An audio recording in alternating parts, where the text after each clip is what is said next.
No regrets.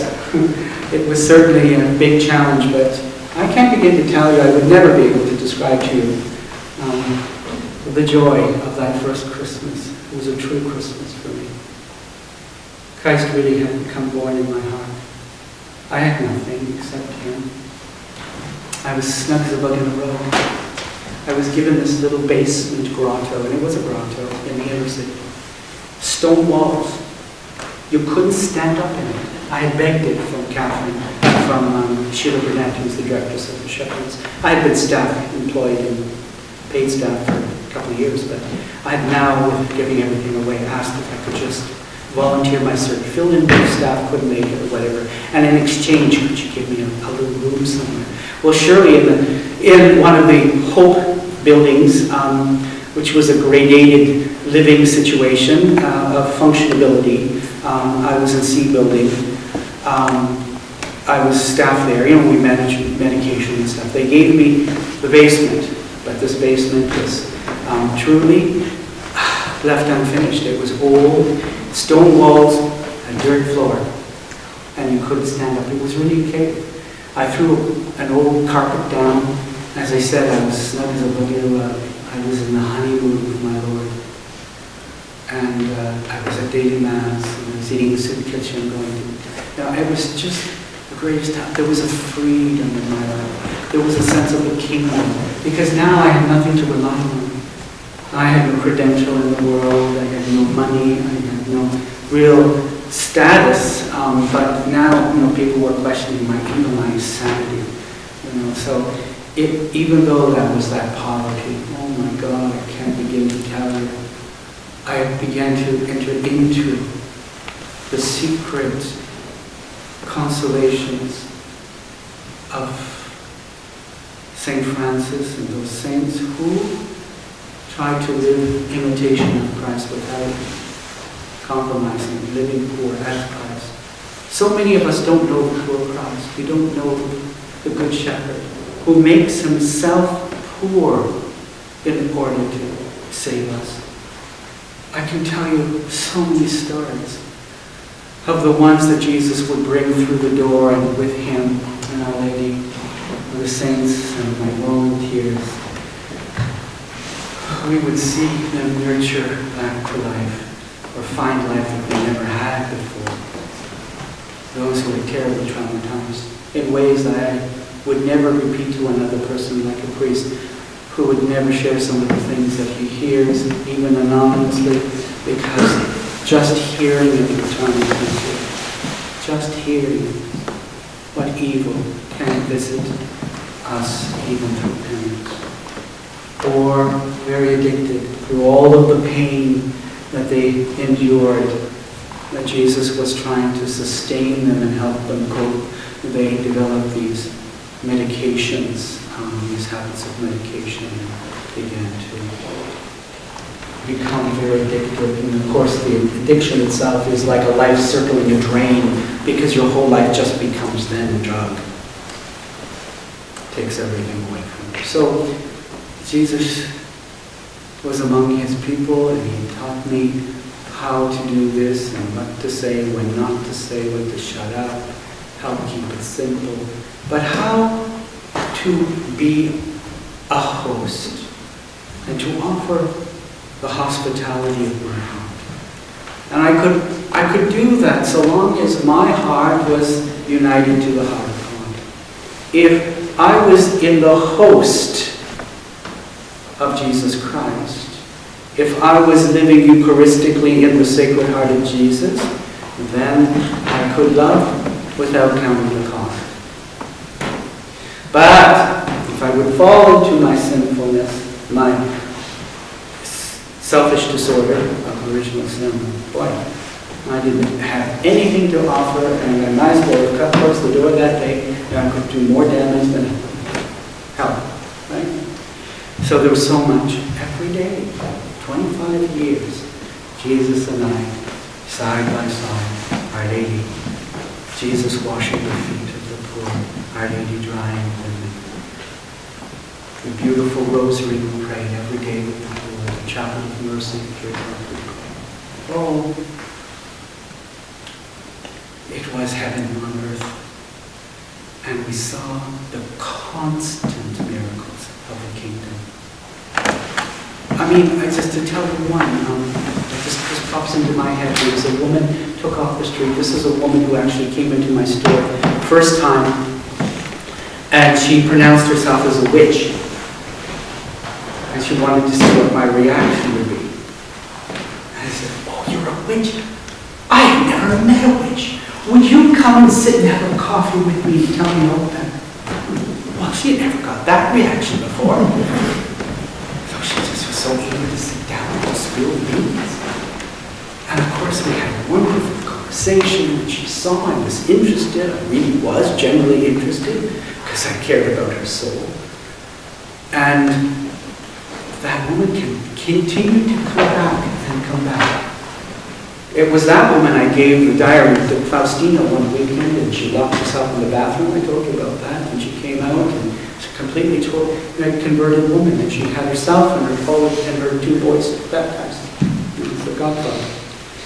But there was a time where she came running into the center. She was living in a rooming house with her two boys, and she said, "CAS is coming. I just got a call. They're coming in the morning. I don't have a mattress for my two boys. They're still on the floor. Do you know where I can get a mattress? How can we get a mattress? If I don't have a mattress, the CAS is going to take my boys away." I said, "Jennifer, what are you asking me? How am I going to, out of the blue, out of thin air, get a mattress? Okay, I'll make some calls. I'll see what I can do." It was such short notice. Of course, I could have gotten a mattress in maybe a week's time. Who knows? I had connections with Mr. Paul, the other benefactors. I was picking up things all the time for people. But I'm collecting them off actually off the street too, the garbages. That when I saw something was still worth, that wasn't unused yet, or worth nothing. Anyway, so so under the gun, I said, "Jennifer, I don't know how this is going to happen. I just have to pray to the Lord. Jesus is the only one who can save the situation." Anyway, so we prayed together. She really had faith. She was praying with us. She was really praying the rosary with us in the chapel. She knew everything by heart and memory. And she went off the weekend. No, it was a weekend. Yes, it was a weekend. It was going to be it was Monday that they were coming, and it was like a Friday or something like that. But still, it wasn't enough time to get anything. Of course, I had no idea where. I made it come. Nothing happened. Anyway, on Monday morning, she came running through the door, and she threw herself on me, and she said, "Thank you so much. Thank you so much for the mattress." I said, "What mattress?" She said, "Ha! You can't fool me. Someone, my neighbor, saw you." I said, "What?" And apparently her neighbor described a big man with a beard and long hair, not too many men with long hair down here, who brought this brand new mattress into the hall and set it outside her door. And I said, "Jenny, I gotta tell you, I did not bring that mattress to you. It wasn't me, but it was God. And that was given to you as a sign that God can provide for you all your life and will, whenever you're in need. You don't have to come running to me. Your faith saves you." It was after that, her whole life really blossomed. It was after that she became baptized. And the stories, oh my God. I could tell you there was one man who was a Buddhist, and I've been ministering to him for some time from Singapore in China. Beautiful man, single father, terrible situation with his wife. His wife was an Inuit alcoholic mother, and it was terrible things going on. He basically had to leave her. The children were very wounded by losing their mother, and there was so much trauma. And he used to come to the center and pray with us. I often talked to him. I would say, JP, I would say, You know, Jesus is calling you into his church. He loves you. He wants to take care of your children. Every Christmas we had presents for their children. Did everything, and ran out of money for their heat or whatever, and begged for it, and we got. But I knew that Jesus really wanted desperately this beautiful man who was a Buddhist. And one day when I was talking to him, I said, tell me, what is it that keeps you from becoming a baptized Christian Catholic? He says, well, I don't want to dishonor my parents. This was such a noble thing. He didn't want to selfishly do this because he didn't want it in any way to dishonor his parents. In Buddhism, there's a great cult of honoring your parents. Well, Jesus always finds a way. One day, we were celebrating Mass at the center. 5 priests came that day.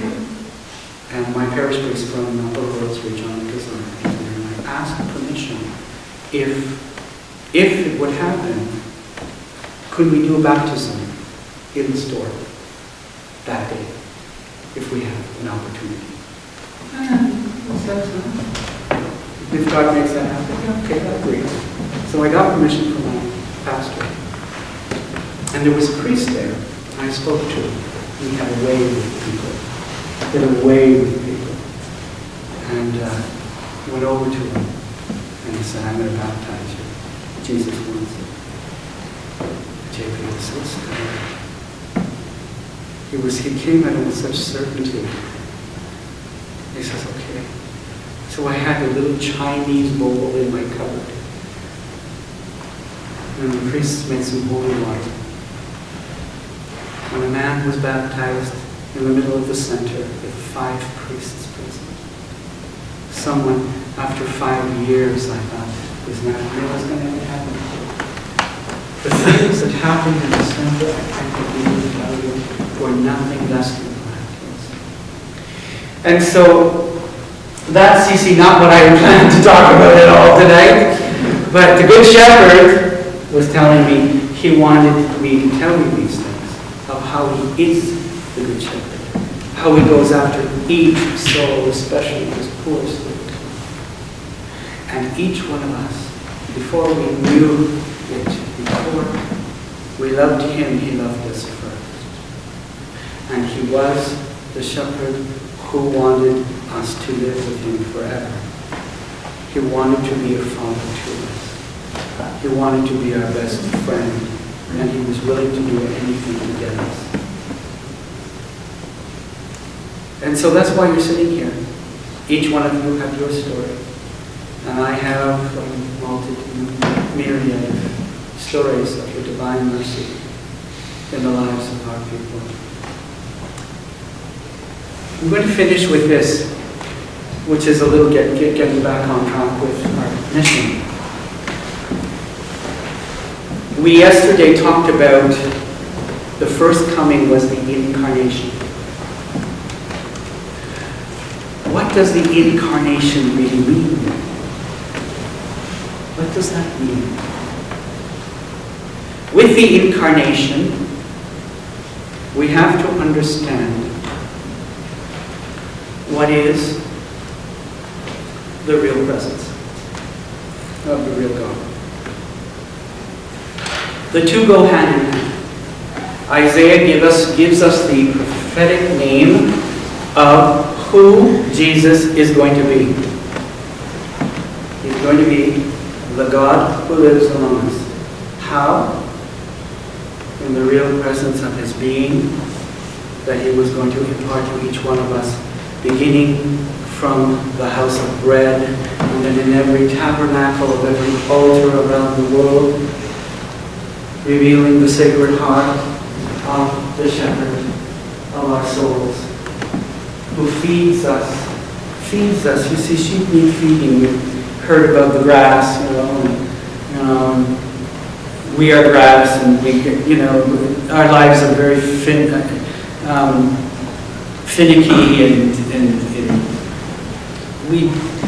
there's a way in which we fade so easily in our spiritual life. But Jesus is constantly renewing us. He's probably constantly bringing us to the fresh water, the clean, the green pastures. He is truly always feeding his little lambs. And so, from here, I mean, the whole evening I was going to talk about the real presence.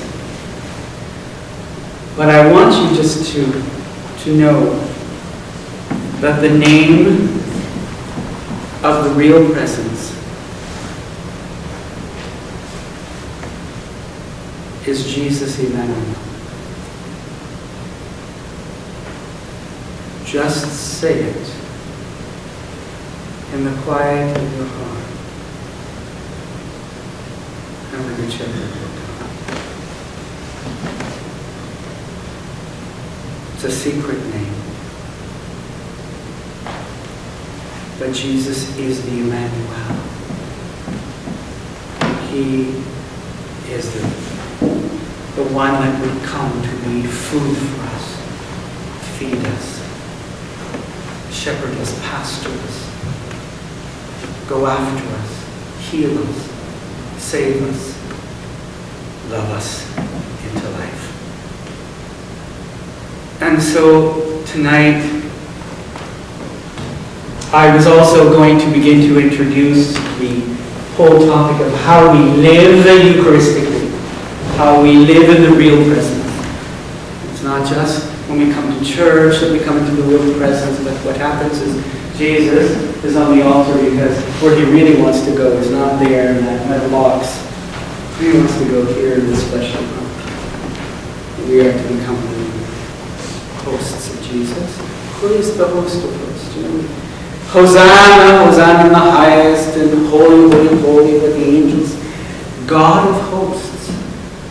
God of hosts. Look at the word host and what that means. God hosts all the hosts.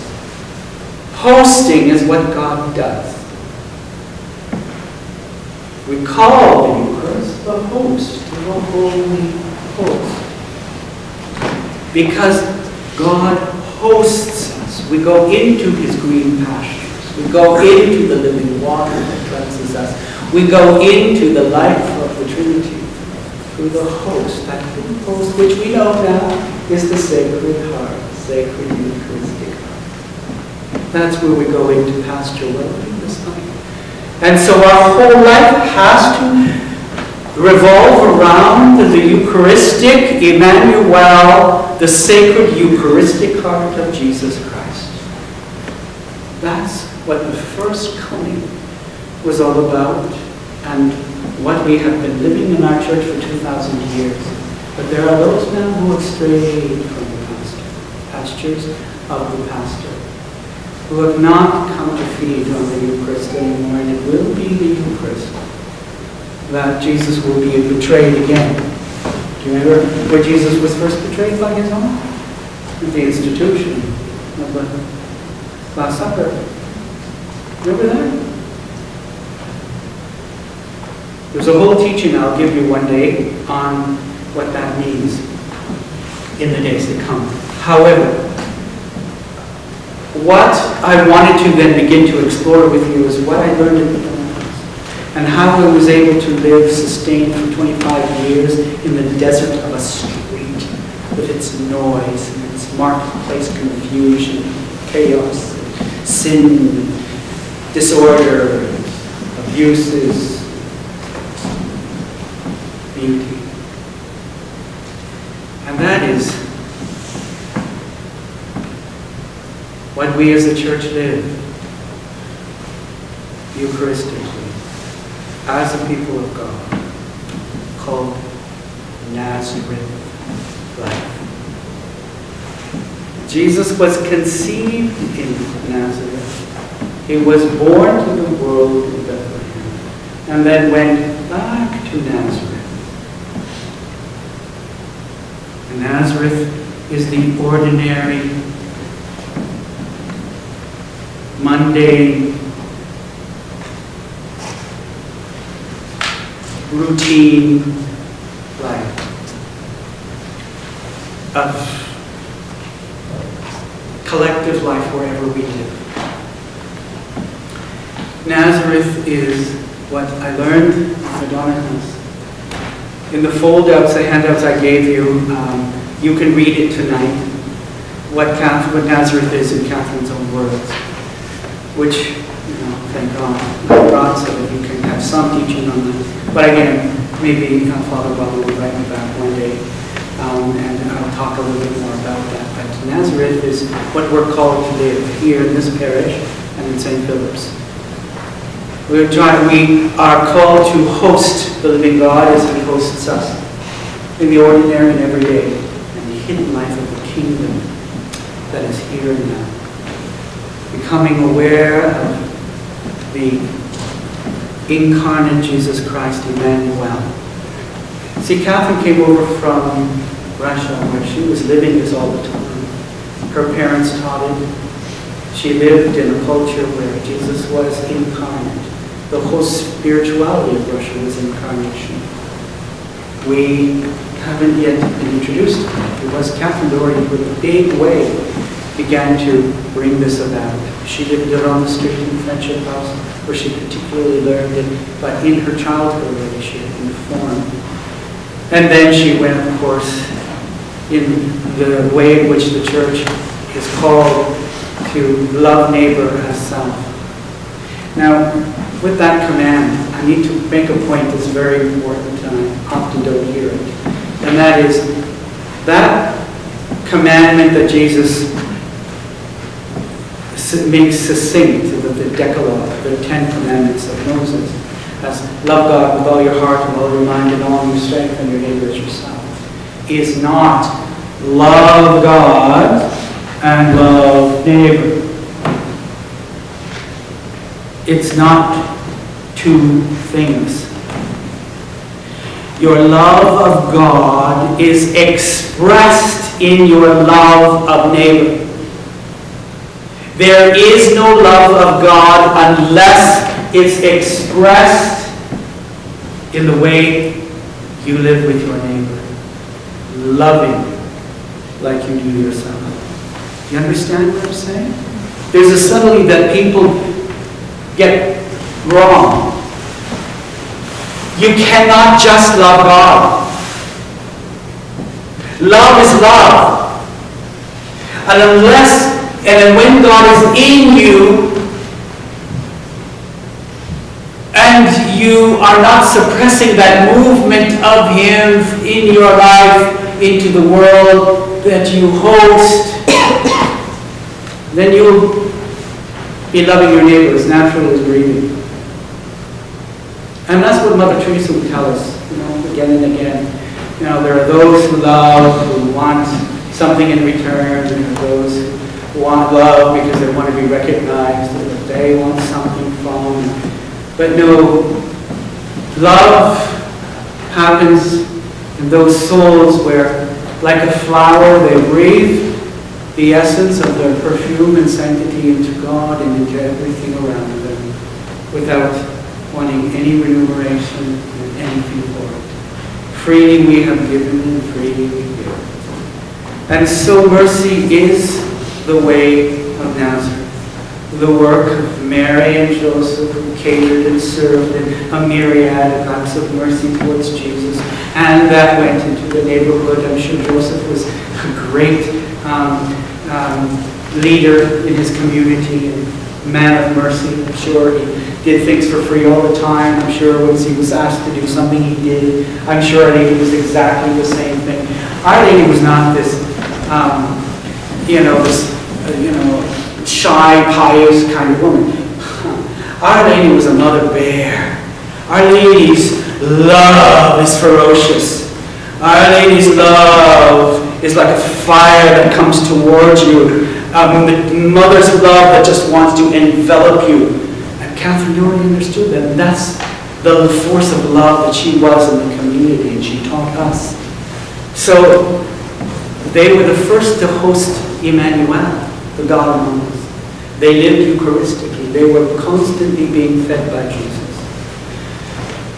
And of course, Mary was also the first to receive the Eucharist. Apparently there's a tradition in the East that at the Last Supper before the disciples took of Jesus, Jesus sent his Eucharistic being to his mother in the other room.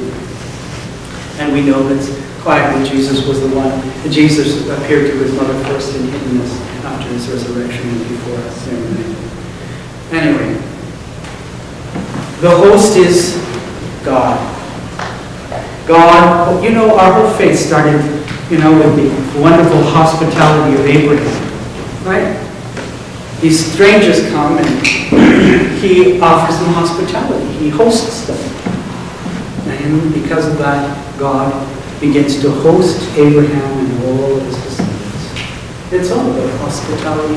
It's all about everyone in heaven is living in the host of God, who is the God of hosts. And Jesus, who is in the Father, he now is the host here, who invited us to his banquet and has fed us in the Last Supper like he did his disciples did. And we go out with him in us, the host in us, and now we host others. Come and sup with me. Come, let me give you food and rest and comfort. Let me be that ear in which you will be listened into existence. Let me be the shoulder on which you can cry. Let me bring you into the heart of my being in God, who wants to host you. And so the works of mercy are all about the hosting and hospitality of heart. That is the Sacred Heart. That is the heart of the Father. That is the heart of the Shepherd. That is what each of us are called to let that happen in us. There is a beautiful way in which mercy wants to be known today. As God reveals himself as mercy, now we have to be revealed too as the children of God that do not scandalize him anymore, but are about the work of loving in mercy, love in action. And I'm going to leave that with you now because tomorrow I'm really going to get to making stone soup with you. And I think that you'll understand what the parable means better.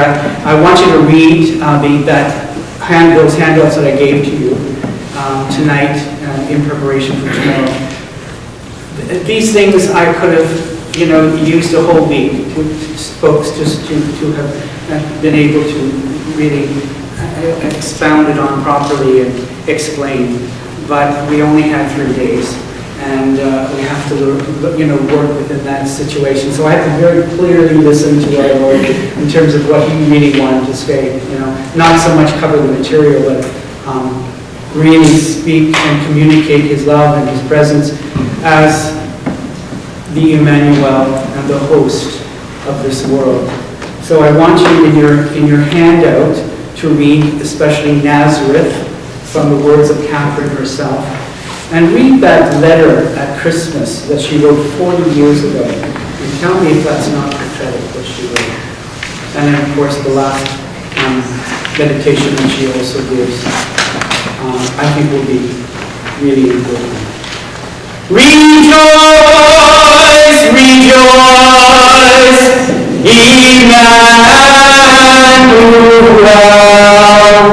Christ Jesus, who's in us all. Rejoice, rejoice, Emmanuel, Lord Jesus, who is in this place. In the name of the Father, and of the Son, and of the Holy Spirit.